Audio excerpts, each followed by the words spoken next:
नमस्कार, स्वागत है आप सभी का एक बार फिर से। मेरा नाम है प्रेमपाल सिंह और आप जुड़ चुके हैं हमारे साथ यूट्यूब प्लेटफॉर्म पर। आपको पता है यूपी टेट 2026 का नोटिफिकेशन रिलीज हो गया है और जो डेट है आपकी फॉर्म भरने की वो 27 से 27 तारीख से आप अप्लाई कर सकते हो। ठीक है। और सिलेबस में कुछ बदलाव हुए हैं, बहुत सी चीज़ें ऐड की गई हैं, तो उसी को ध्यान में रखते हुए ये हमारा प्रैक्टिस सेशन है और ये चलता रहेगा एग्जाम तक, सोशल स्टडीज़ को फोकस करते हुए। पिछले क्लास में हमने डिस्कस कर लिए थे 20 क्वेश्चंस। अब देखिए 21 क्वेश्चन क्या कह रहा है। 21 क्वेश्चन क्या कह रहा है। The parliament of India consist of, Bharat की जो संसद है, भारत की जो संसद है वो किस किस से मिलकर बनी होती है। तो यहां समझिए, ये जो भारत की संसद है इसके बारे में कहा गया है कि भारत की संसद के 3 अंग होते हैं। भारत की संसद के 3 अंग होते हैं। एक, राष्ट्रपति, पहला अंग राष्ट्रपति।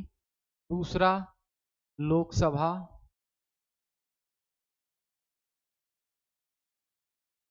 तीसरा, राज्यसभा।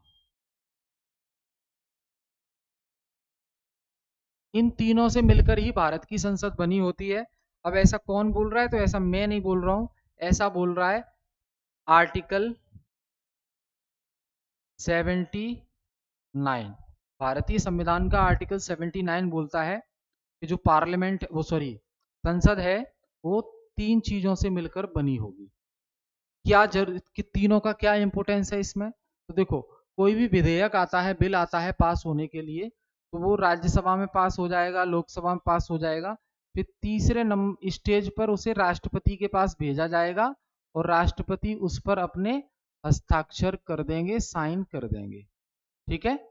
तब वो बिल एक्ट बन जाएगा, तब वो विधेयक अधिनियम बन जाएगा, कानून बन जाएगा। तो बिना राष्ट्रपति के सिग्नेचर किए कोई भी विधेयक कानून नहीं बन सकता। समझ गए?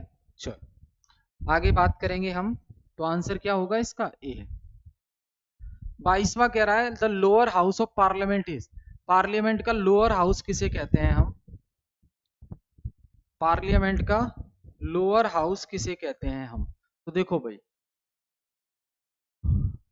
राज्य जैसे लोकसभा है, इसी का नाम होता है लोअर हाउस। लोअर हाउस यानी कि निचला सदन या निम्न सदन, निचला सदन इसको हम कहते हैं। इसी के साथ जो राज्यसभा है इसको कहते हैं अपर हाउस। इसको क्या कहेंगे? अपर हाउस, यानी कि उच्च सदन, उच्च सदन कहते हैं। विधानसभा,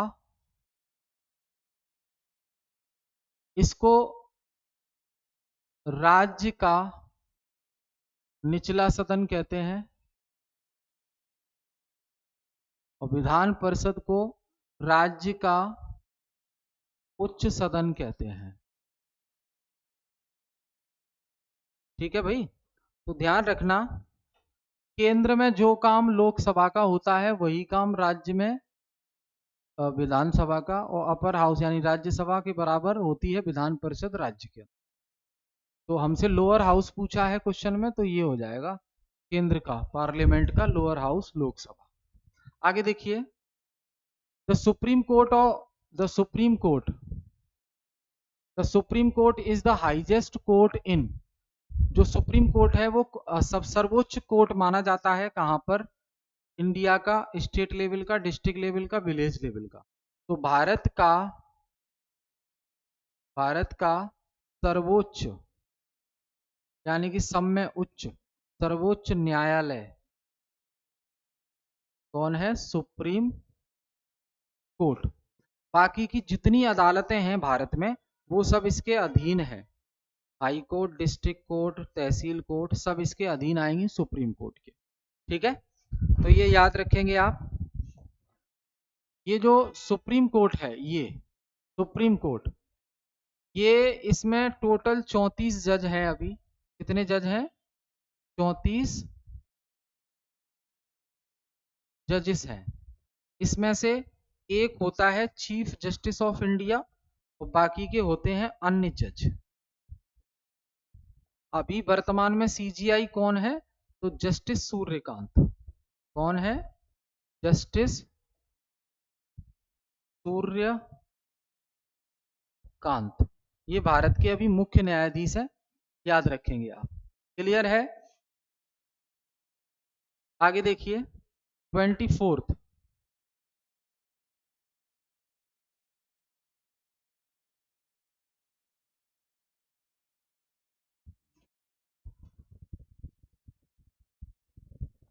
24th देखो, जुडिशियल रिव्यू मींस, न्यायिक समीक्षा का मतलब क्या होता है?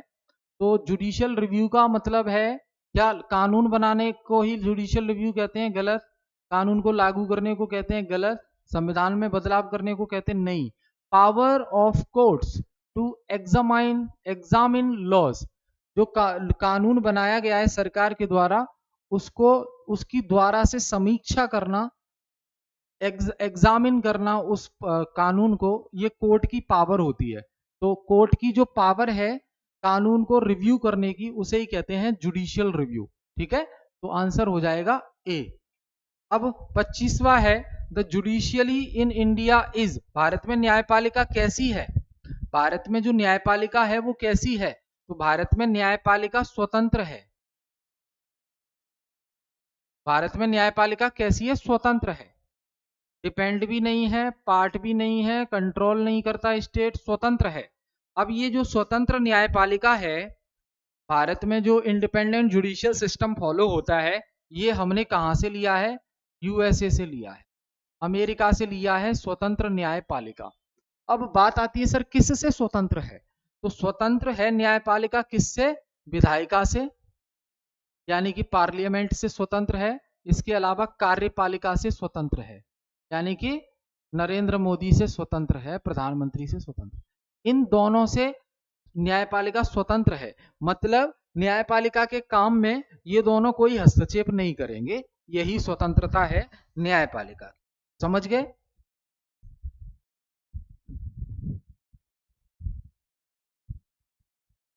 आगे देखो, सोशल जस्टिस का उद्देश्य क्या होता है? तो किसी एक समूह को फेवर करना, गलत। पिछड़े हुए लोग जो हैं उनको इग्नोर करना, गलत। भेदभाव को बढ़ावा देना, गलत। Equality and removal of inequality, समानता लाना और असमानताओं को कम करना। क्या काम है सोशल जस्टिस का, सामाजिक न्याय का उद्देश्य? समानता लाना, समानता लाना तथा असमानताओं को कम करना। असमानताओं को कम करना, इसे ही कहते हैं सामाजिक न्याय। किसी देश में सामाजिक न्याय है या नहीं, वो इस बात से पता लगता है कि उस समाज में रहने वाले लोगों के बीच में आपस में असमानता तो नहीं है, सभी लोग समान हैं, तो हम कह पाएंगे कि लोगों को सामाजिक न्याय मिल रहा है। ठीक है। 27, मार्जिनलाइज्ड कम्युनिटीज इंक्लूड, जो मार्जिनलाइज्ड ग्रुप हैं, जो अलग छटे हुए ग्रुप हैं, उसमें कौन कौन शामिल होता है? क्या केवल धनी व्यक्ति? गलत। क्या शहरी व्यक्ति? गलत। क्या शिक्षित व्यक्ति? गलत। Only schedule caste, schedule tribes और माइनॉरिटीज, इन्हें कहते हैं मार्जिनलाइज्ड सेक्शन। समाज की मुख्य धारा से अलग होते हैं, वो है अनुसूचित जाति, अनुसूचित जनजाति और अल्पसंख्यक। समझ गए? तो ये याद रखना है। आगे,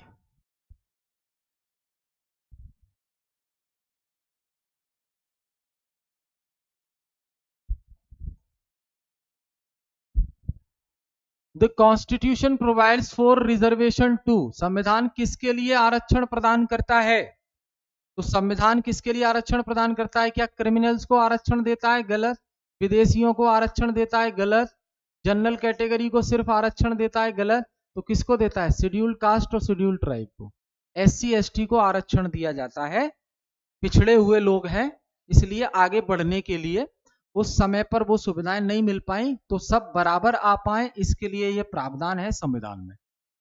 आगे, which article deals with the abolition of untouchability, अस्पृश्यता का अंत कौन सा अनुच्छेद करता है, या छुआछूत के खिलाफ कौन सा अनुच्छेद है फंडामेंटल राइट्स का? तो देखो भाई, मौलिक अधिकार। भारतीय संविधान हमें मौलिक अधिकार देता है, 6 प्रकार के मौलिक अधिकार देता है। उसी में से एक है शोषण के विरुद्ध अधिकार। तो यहां देखो, देता है मौलिक अधिकार, उसमें से अस्पृश्यता का अंत कौन करता है? तो आर्टिकल 17 के अनुसार, आर्टिकल 17 के अनुसार जो अनटचेबिलिटी की प्रैक्टिस है, अनटचेबिलिटी की प्रैक्टिस वो बैन है इंडिया में, ठीक है। इस पर,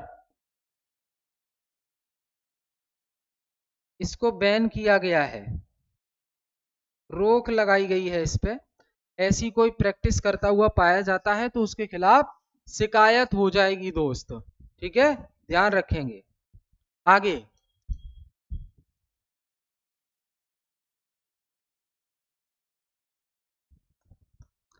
right to equality is guaranteed under, समानता का अधिकार हमें किस अनुच्छेद के अधीन मिला है? 14 से 18, 19 से 22, 23 से 24, 25 से 28।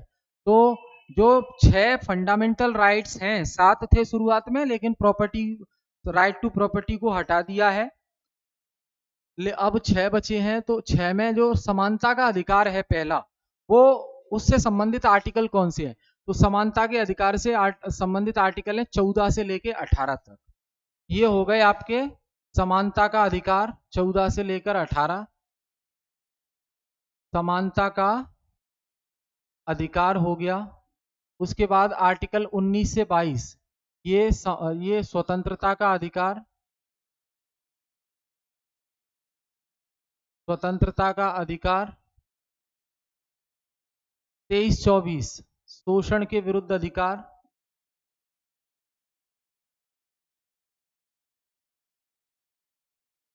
25-28 धार्मिक स्वतंत्रता का अधिकार।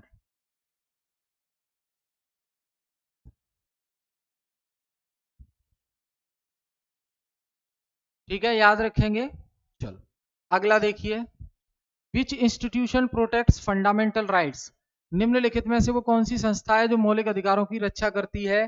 तो आंसर है सुप्रीम कोर्ट और high court. Supreme court, high court. देखो, सुप्रीम कोर्ट का आर्टिकल दिया है आर्टिकल 32 और हाई कोर्ट का आर्टिकल दिया है 226। ये रिट जारी करने का अधिकार रखते हैं फंडामेंटल राइट्स को सुरक्षा प्रदान करने के लिए, उनको सुरक्षित रूप से बनाए रखने के लिए। अगला प्रश्न देखिए, local self government was strengthened by which amendment, local self government को मजबूत बनाया गया किस अमेंडमेंट के द्वारा? तो 73वां और 74वां संविधान संशोधन 1992। 73वां संविधान संशोधन हमने शुरुआत में बात की थी। 73rd अमेंडमेंट 1992 जो कि पंचायत की बात करता है। 74th अमेंडमेंट 1992 जो कि अर्बन लोकल बॉडीज की बात करता है, ठीक है। अब इस 73वें अमेंडमेंट से पंचायत जोड़ दी गई संविधान में और स्थानीय, शहरी स्थानीय निकाय जोड़ दिए गए। ये हुआ आपका 73 वाले से, ये हुआ आपका 74 वाले से, समझ गए, याद रखेंगे। अगला प्रश्न है, the media should be, media कैसा होना चाहिए? तो भैया मुफ्त होना चाहिए। सबसे पहले तो दलाली ना करे, पैसे लेके न्यूज ना दिखाए, और जिम्मेदार भी होना चाहिए मीडिया। मुफ्त, फ्री और जिम्मेदार, स्वतंत्र और जिम्मेदार होना चाहिए। तो आंसर हो जाएगा फ्री एंड रिस्पॉन्सिबल मीडिया होना चाहिए देश का, जो बिना डरे जो सही है वो सही दिखाए और जो गलत है वो गलत बताए, ठीक है। अगला प्रश्न देखो, जेंडर इक्वलिटी मीन्स, लैंगिक समानता का अर्थ क्या है? क्या फीमेल को इग्नोर करना? गलत। House hold work for women, महिला के लिए सिर्फ घरेलू काम है? गलत। मेल को प्रेफरेंस देना, प्राथमिकता देना? गलत। Equal opportunities for all genders, यानी कि महिला और पुरुष के लिए समान अवसर, इसे ही कहते हैं जेंडर इक्वलिटी, लैंगिक समानता, समझ गए। 35, the constitution is called the supreme law because जो संविधान होता है वो हमारे देश का सर्वोच्च कानून माना जाता है। बाकी के जितने भी कानून संसद के द्वारा बनाए जाते हैं वो उसके अंडर में रहते हैं। तो संविधान को सर्वोच्च कानून कहा जाता है। क्यों? क्योंकि all laws must conform to it, सभी जो कानून है वो इसके अधीन होते हैं, इसलिए ये सर्वोच्च है। ठीक है, ध्यान रखेंगे। 36 देखो,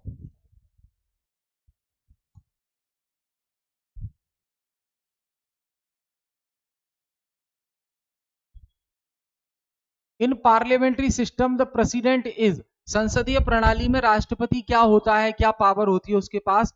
तो भैया संसदीय प्रणाली जहां चलती है, जैसे कि हमारे यहाँ चलती है, तो यहाँ पे जो राष्ट्रपति होता है ना, जो राष्ट्रपति होता है वो नाम मात्र का मुखिया होता है, नाम मात्र का प्रमुख, नाम मात्र का प्रमुख। इसको इंग्लिश में कहते हैं नॉमिनल हेड। क्या कहेंगे इसको? नॉमिनल हेड कहते हैं इसको। क्यों? क्योंकि रियल हेड हमारे यहाँ प्रधानमंत्री होता है और राष्ट्रपति नाम मात्र का होता है। और राष्ट्रपति प्रधानमंत्री और जो मंत्री परिषद है, मंत्री परिषद, उसकी सलाह पर काम करता है राष्ट्रपति। ठीक है, आगे देखो 37, जुडिशियरी इंश्योर, न्यायपालिका सुनिश्चित करती है क्या? तो कानून का शासन, यानी कि विधि का शासन। न्यायपालिका ये सुनिश्चित करती है कि सारे जो सरकार है वो संविधान के अनुसार चलेगी, इसे ही कहते हैं विधि का शासन। विधि मतलब संविधान, रूल ऑफ लॉ मतलब संविधान का शासन। तो ये जुडिशरी इसकी पूरी तरह इंश्योर करती है लोगों को कि जो भी होगा देश में संविधान के अनुसार ही होगा, इसीलिए जुडिशरी बैठी हुई है। समझ गए? नहीं तो कोई भी सरकार आके अपनी मनमानी कर सकती है। आगे देखिए, social justice for marginalised is promoted through, देखो जो मार्जिनलाइज्ड ग्रुप हैं, अलग थलग ग्रुप हैं, उनके लिए सामाजिक न्याय को बढ़ावा देने के लिए सरकार क्या करती है? बहुत सारे कानून बनाती है, नीतियां बनाती है, जैसे कि रिजर्वेशन, आरक्षण।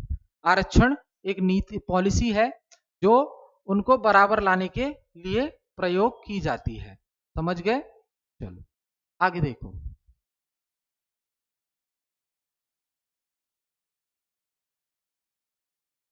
अगला प्रश्न देखिए, question number 39, which is not a feature of democracy, निम्नलिखित में से कौन सा लोकतंत्र का विशेषता नहीं है? तो हेरिडेटरी रूल, क्या वंश के आधार पर रूल करना लोकतंत्र कहलाता है? वंशानुगत शासन, क्या ये लोकतंत्र कहलाता है? आप ही बताओ। नहीं, राजा का बेटा राजा बन गया तो ये लोकतंत्र थोड़ी ना हुआ, गलत। पीपल्स पार्टिसिपेशन, अच्छा लोकतंत्र की विशेषता नहीं है, वो पूछा है, सॉरी, लोकतंत्र की विशेषता नहीं है। तो देखो, इक्वालिटी बिफोर लॉ, कानून के समक्ष सभी बराबर हैं, ये लोकतंत्र की विशेषता है। जिम्मेदारी तय होती है सरकार की, ये लोकतंत्र की विशेषता है। लोगों की भागीदारी होती है सरकार चुनने में, ये लोकतंत्र की विशेषता है। क्या नहीं है? वंश के आधार पर शासक नहीं बनता, वंश के आधार पर शासक बनना, तो ये भैया लोकतंत्र की विशेषता नहीं है, ये तो मोनार्की में चलता है, राजाशाही में। ठीक है। 40, the constitution protects minorities through, संविधान में अल्पसंख्यकों की, संविधान अल्पसंख्यक की सुरक्षा करता है, कैसे? तो अल्पसंख्यकों के लिए जो फंडामेंटल राइट्स है वो है सांस्कृतिक एवं शैक्षणिक अधिकार, cultural and educational right, article 29 से 30 तक। तो ये हो जाएगा आपका ए आंसर। अब देखो भाई, आर्टिकल 29 क्या कह रहा है? आर्टिकल 29 कह रहा है कि माइनॉरिटीज को ये अधिकार है कि वो अपना संस्कृति, विरासत और जो आप उनका भाषा है, संस्कृति है, उसको सुरक्षित बना के रखेंगी और उनको कोई डिस्टर्ब नहीं करेगा। आर्टिकल 30 कह रहा है कि अल्पसंख्यकों को ये अधिकार है कि वो अपना खुद का शैक्षणिक संस्थान ओपन कर सकते हैं और उसको मैनेज भी कर सकते हैं। तो यही है आर्टिकल 29 और 30, सांस्कृतिक एवं शैक्षणिक अधिकार। ठीक है भाई, तो ये हमने डिस्कस किए 40 क्वेश्चन तक। हम फिर मिलेंगे नेक्स्ट क्लास में, तब तक बहुत बहुत धन्यवाद आप सभी का जुड़ने के लिए। कोई भी सवाल है आपका, कोई भी डाउट है तो आप कमेंट करके हमें जरूर बताइए, अगली क्लास में हम उसको इंक्लूड करेंगे। ठीक है, थैंक यू।